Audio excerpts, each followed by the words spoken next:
Let's bring in Bushra Khalidi, the policy lead at Oxfam. That's an organization dedicated to trying to end poverty in Gaza and around the world. Bushra is in the West Bank right now. And Bushra, thank you so much for your time. I understand that you have family that's in Gaza right now. Your husband's parents are in Gaza, and you also have a lot of friends that are there.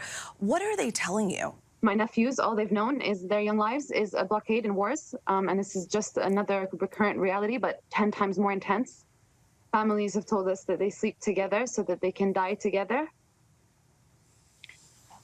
Many of our family friends have lost their homes, and to be frank, we've stopped counting.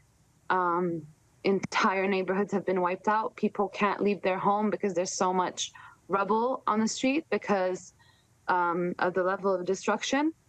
There's no shelter in Gaza. All the crossings are closed.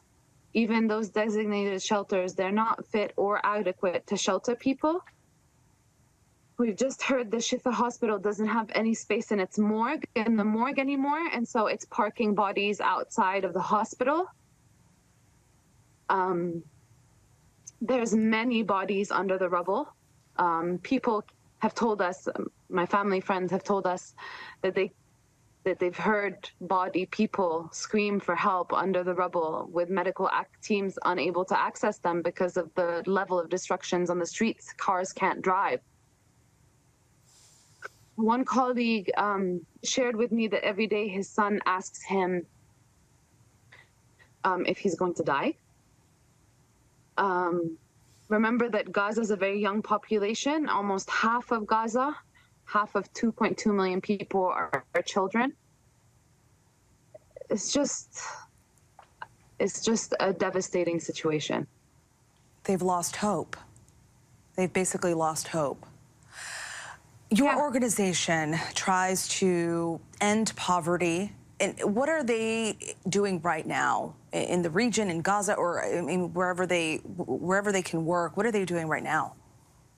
I mean, right now we're trying to locate our staff. This is our number one priority. It's virtually impossible to reach any affected communities. The bombardment is near constant. There is an imminent ground invasion.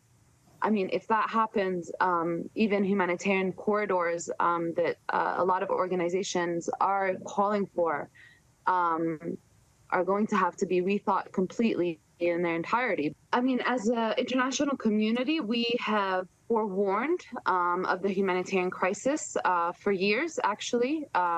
We have been responding in Gaza for the last 10 years. At each escalation, we respond, and we have been warning the international community that the humanitarian situation in Gaza is at a brink. Talk about the situation in the West Bank right now. How has that been since Saturday's attack? I mean, thank you for asking, because of course, you know, the world, and so have us, we've been focused on Gaza, but today there were 40 settler related violence incidents in the West Bank. There's already been over 20 Palestinians killed by either armed settlers or Israeli forces since last Saturday. We are on full military lockdown. There are 640 checkpoints across the West Bank, meaning that we can't leave or enter the cities. We can't go to another city. We have to stay in Ramallah. The situation is extremely tense. Bushra, we hope that all of this is resolved soon for you and your family and everyone else that is there in the West Bank, in Israel, and in Gaza. Again, thank you so much for your time and for sharing with us. We want to keep in touch with you, and we wish you well. Thank you. Thank you so much. Thank you so much.